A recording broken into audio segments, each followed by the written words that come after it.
Hello YouTubers, welcome to HarethHphotography. Today I'm going to give you a simple tutorial on how to read lenses. This is actually very easy and it's probably one of the most useful photography tips I'll give you. Now, over here you'll see that it says SMC Pentax DAL. Now, that's usually the brand of the lens, the kind of lens it is. Sometimes some of them will say Canon, some of them will say Nikkor, depending on what brand of lens they are. Some will have Sigma or Tamron. Now, the important part gets to when it comes to the numbers here. See, 3.5-5.6. Now, that is how wide the aperture can open up to. Now, for those of you who don't know what aperture is, I will make a future video showing exactly what aperture is. Or, as a matter of fact, I'm going to show you a picture of aperture and what it can do with depth of field. Now, basically, in movies, I'm sure you've seen that the camera will focus on a person and the whole background will be blurred. That way, our eyes automatically just look to the person and not all the distractions behind him or her. Now, that's what these numbers do.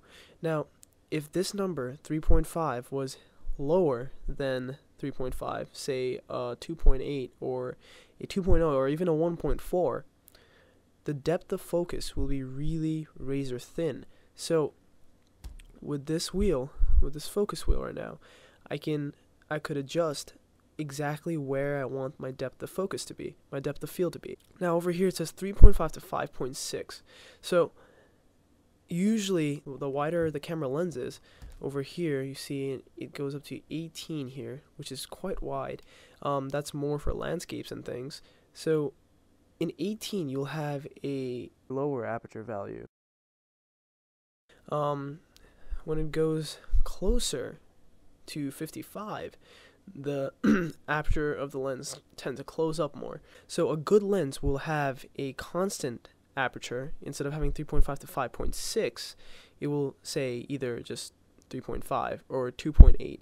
So that means that even when I zoom in or zoom out all the way, it'll stay at 2.8. Now over here you see 18 to 55 millimeter. Mm stands for millimeter.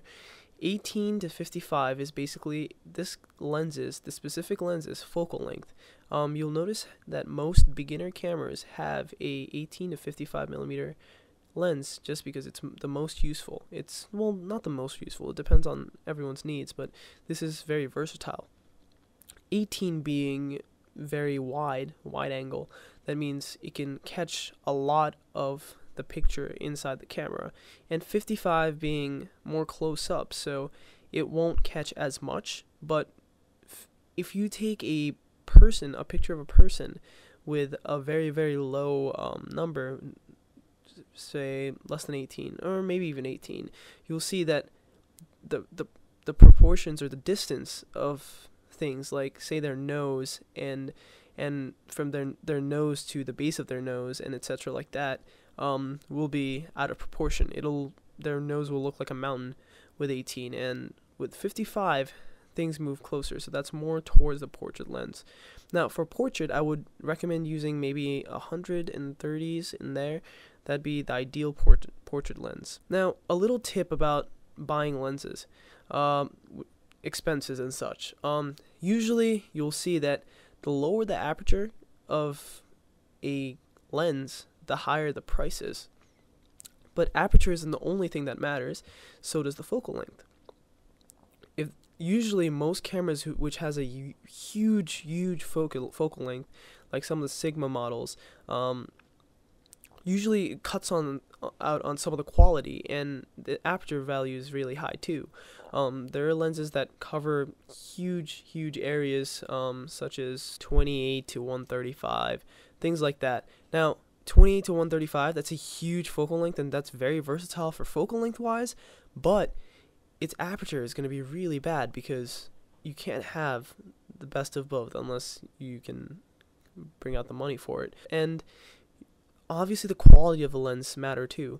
Now if you have a lens that doesn't really have too much of a distance for focal length, like if it's 18 to 20 and the aperture is 2.0 or 2.8, the chances are that lens is going to be amazing, just because its glass is probably very high quality.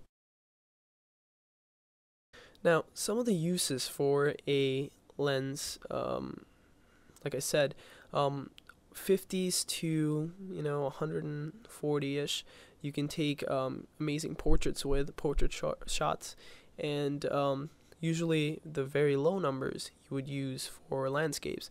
Now, there are lenses that are, say, 25 to 75 millimeter, and that's great for like weddings, indoor photography. Hopefully I'm going to be getting a Tamron f2.8, which is a constant aperture, and f2.8 with a 28 to 75, maybe that kind of lens, and it's going to be quite expensive. It's going to be around $500. So why? Because firstly, it covers a very nice focal length, especially for the kind of shooting I do, which is wedding photography, and its aperture stays at a constant 2.8. There's a Sigma model of a lens similar to that, which covers more focal length, but its aperture is 2.8 to 5.6. That means if I zoom in all the way with the Sigma, the aperture will be in 5.6. So all the way wide angle, the aperture will be 2.8. So that's not really what I'm looking for. I'm looking for a constant 2.8.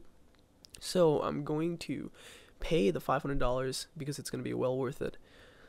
So hopefully this video will shine some light on some of your questions. I have yet to go over the ISO settings, the shutter settings, and the aperture settings of a camera, which I'll show you in great detail in future videos. Thanks for watching.